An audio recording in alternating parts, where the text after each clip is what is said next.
What I'm going to demonstrate today is the ability to have your workflow rules scan all the journal details in a GL journal batch and define a rule based on any one of the journal detail rows.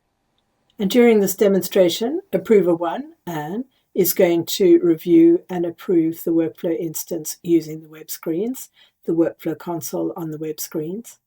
And User 2, Steve, is going to use Teamwork to approve on their mobile device. We will also have a look at the workflow logs on the web screens, as well as the communications recorded as part of Teamwork. Having a look at the configurable workflow rules in the Extendo workflow rules screen for the GL journal batch approval, we can see that we have 3 rules applied. The first one says if any journal detail, the formatted account, is 3200, which is retained earnings in this database, then Anne is the first approver and Steve is the second approver. And we could have up to 5 approvers, either users or groups. And you can see in applying the rule, you could choose any field of the batch, the first journal header, any of the journal headers, the journal details, or any of the journal details, or you could just have the rule apply to all batches. But in our case, we're looking for any journal detail containing 3200. If none of the journal details contain 3200, then the second rule will apply. So all other GL batches need one approver, which is Anne. And the journal batches that need an approver is if the source ledger is GL.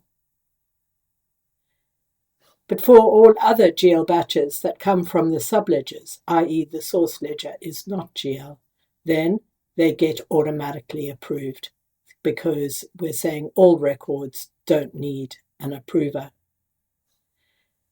And when we're creating a workflow instance, we are setting the color or grouping of these workflow instances to GL.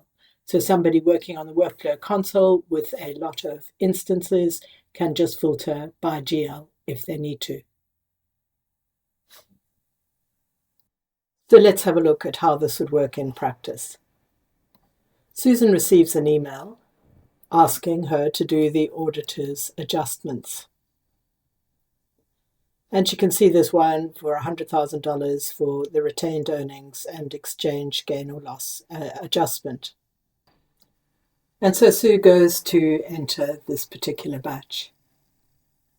And the first entry is for the adjustment need to be made for doubtful debts. And the second entry is the one for the retained earnings exchange gain or loss.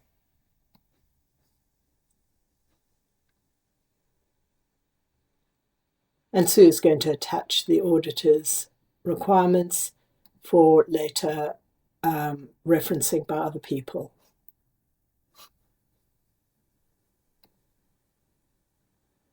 And she's going to make this ready to post. And the ready to post request is what triggers the workflow. And because this batch contains an entry for retained earnings, the workflow is going to start and there's going to be 2 approvers and then Steve. And we can see that the Teamwork chat has been started and it's waiting for approval by Anne, one of 2 approvers. And Anne receives the email that Susan has requested approval for the batch. It's batch number 255, and she is going to go ahead and have a look at that and approve if okay. So connecting to Sage 300 using the web screens and going to the workflow console. And see she's got lots of instances she needs to deal with, but can go ahead and choose to only look at those that she's assigned to a group she's in and filter by the GL color to have a look at just GL entries waiting for her. And here we see the batch 255 waiting for approval as signed by Sue. So she can drill down into the GL batch to check the entries. She also sees the chat that was created and has access to the auditor's letter that Sue attached when the batch was entered. And on entry 2,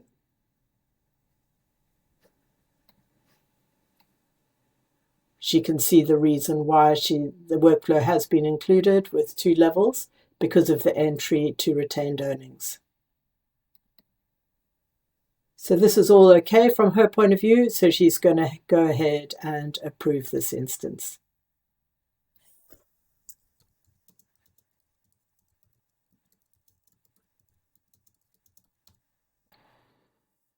And as the record will now be assigned to Steve, it will drop off her console. And Steve is using Teamwork using the Windows app, but could be using any mobile device and running the app on that device. And Steve sees that he has a message to approve batch 255. And when selected, he can see that Susan initially entered the batch and asked for approval. The workflow assigned to 2 users, first to Anne and then to Steve, because retained earnings was included in the second journal. And he sees that Anne has approved and has commented the documentation checks out okay. And now it's up to Steve to approve. So he's going to go ahead and make a comment.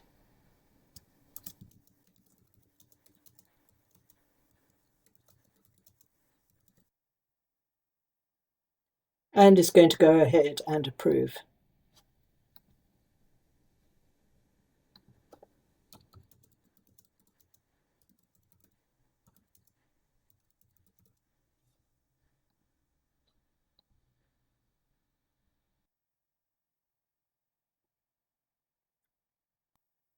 And the Teamwork chat is updated accordingly.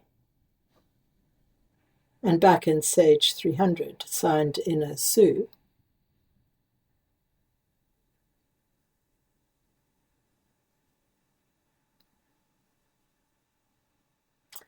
Sue sees the full history of the Teamwork chat, that it was assigned to Anne and approved after checking the documentation. Steve then gets the alert and approves based on Anne's recommendation. And you can see the second level approval posted the batch. So not only do we have the documentation in the AC chat as to what happened, we also have the workflow history. And we can see that Susan started the workflow and then approved, making the comment, the documentation checks out okay. And Steve approves, saying okay as per Anne's comment. So we have the full history of the chat, that it relates to the casual conversation around posting of the batch, as well as a full history of each step taken along the way with the workflow. So we have just seen a workflow being triggered by configurable rules. The condition is based on an entry in any journal, and we have seen how to use Extender Workflow Console on the web screens, as well as approving in the Teamwork mobile app. So we've seen 2 different experiences in approving workflow instances, one on the web screens and one in the mobile app via Teamwork. And we've seen the extensive logging, both the workflow logs and the Teamwork chat history, which can be displayed with the source transaction at any time.